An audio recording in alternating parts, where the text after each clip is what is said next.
Hello, it is Tuesday the 22nd of September 2020. I hope you're all doing well and that you all had great weekends. In today's video, we're going to be taking a look at the JMG Transmutator. The JMG Transmutator is described as being more than just a crossfade.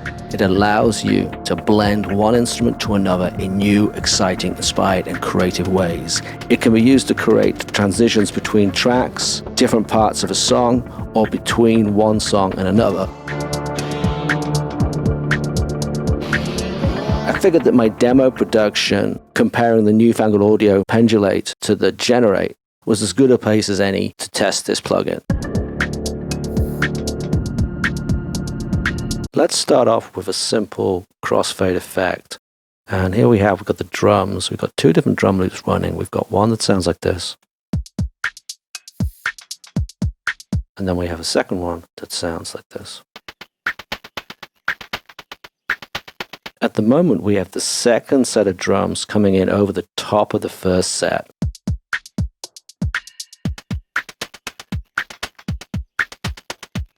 Let's see what the transmutator can do to make that crossfade more interesting. So we've got it set on redo, and we've got a little bit of automation here going to blend the level in and out either side of the change.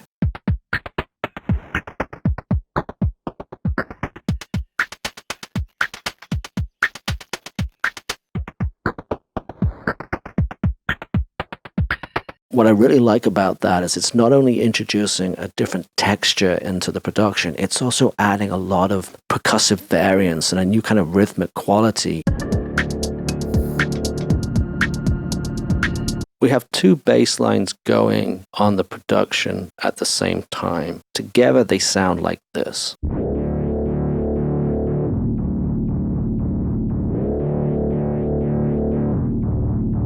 One of the problems with this production is it always felt like the bass were getting lost in the instrumentation. I've queued up just the deep bass.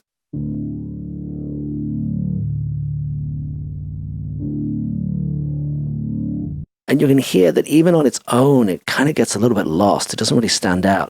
So I've set up the transmutator on the Morph setting, and I've sidechained it to the drums.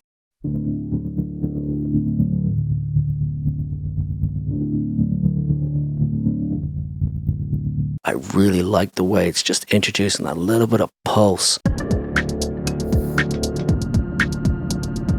But maybe we can go a step further than that. Let's bring in the other bass line and have a listen to that.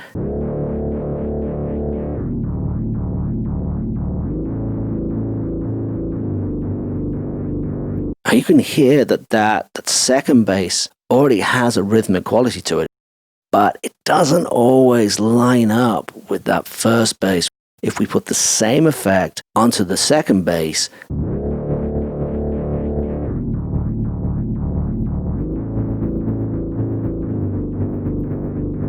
and you can hear that by having the transmutator on both of the basses, it brings them together and makes them feel like they belong to each other and sits them really tightly in the production.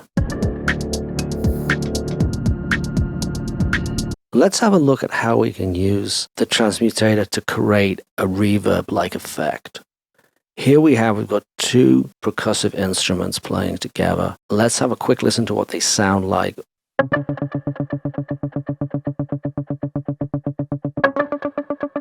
They sound kind of cool, but they're kind of sitting on top of each other a little bit, kind of getting in each other's way a little bit. Okay, so here we have the transmutator. It's sat on the second of the percussion effects, and for the moment I've taken all of the dry signal of the first effect out. The transmutator is set on wash, and you can see we've got like a 56-44% balance.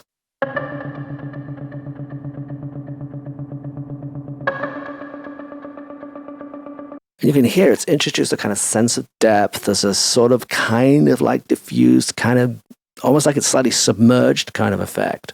Then what I did is I brought this back in, not to the original level of 9.8. I brought it down a little bit to -21. So we got a little bit of the dry signal from that first percussion.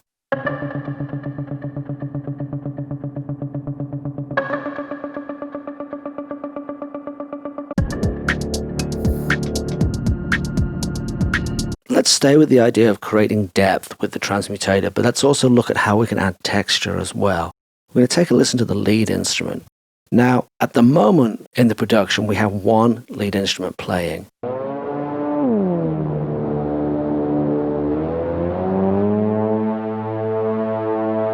There is a second lead instrument in the production, but I could never get the two of them to play nice with each other. Let's have a listen to that just by itself.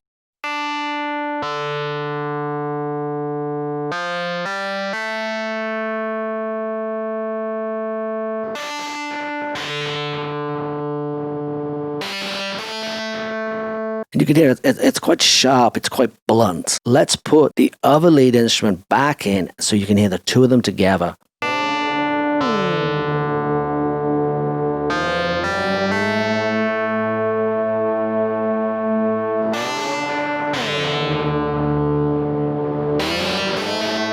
They just don't sit that well together. So let's put the transmutator on them. And what I've done is I've sat this on the original lead, and I've sidechained that dominant lead to it. You can also see that we've got quite a lot of auto going on. Let's have a listen to what they sound like.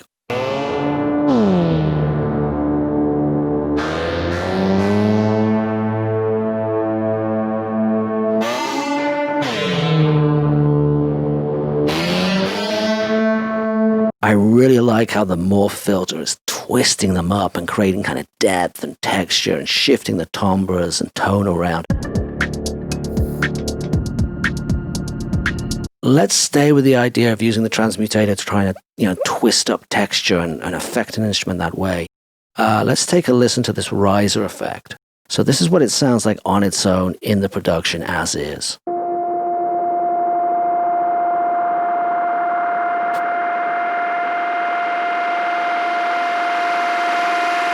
Now we're going to be using the percussion effect, the dynamic rotor, as the side chain for the transmutator. You've heard it before, but let's just have a quick listen to what it sounds like on its own. Let's bring the transmutator in. We're on the diffuser setting, and again, you can see we're using some automation to help the effect. And I've got a very, very slow, steady increase on the A-B blend.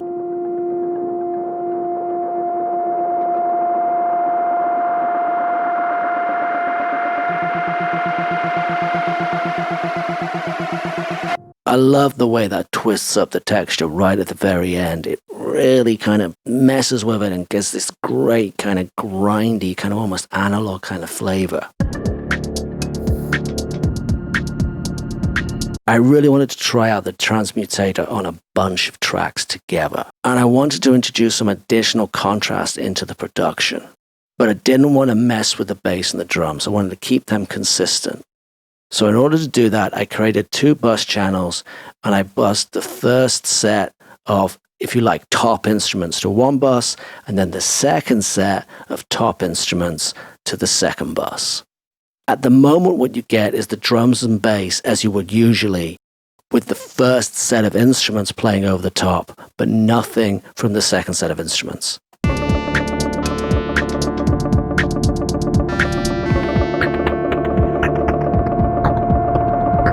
Let's bring in the transmutator and see what we can do with it.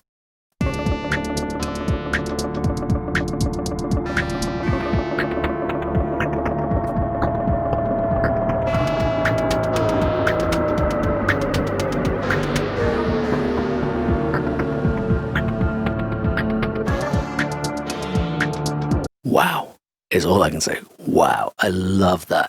I love the shift of tone and texture. It sounds like something out of The Shining, man. If Stanley Kubrick was going to have a crossfade, that's how he would do it. I really like the transmutator on multiple instruments. I love how heavy-handed it is. I love how exotic and nuts and wild and wacky it is. But it's also great for very subtle things. It's surprisingly good at introducing little bits of percussive variance, adding little bits of depth, or twisting up textures. I do think that adding automation to it gives it an awful lot. With so many virtual instruments and samples and loops available to producers nowadays, being able to create individual and unique textures and transitions really does help separate your productions from everybody else. It really helps your productions stand out, and this is a great tool to be using for that. That is the JMG Transmutator via United Plugins. Thank you for watching. If you enjoyed this video, please like and subscribe. And until next Tuesday, good night and good noise. Stay safe and stay healthy.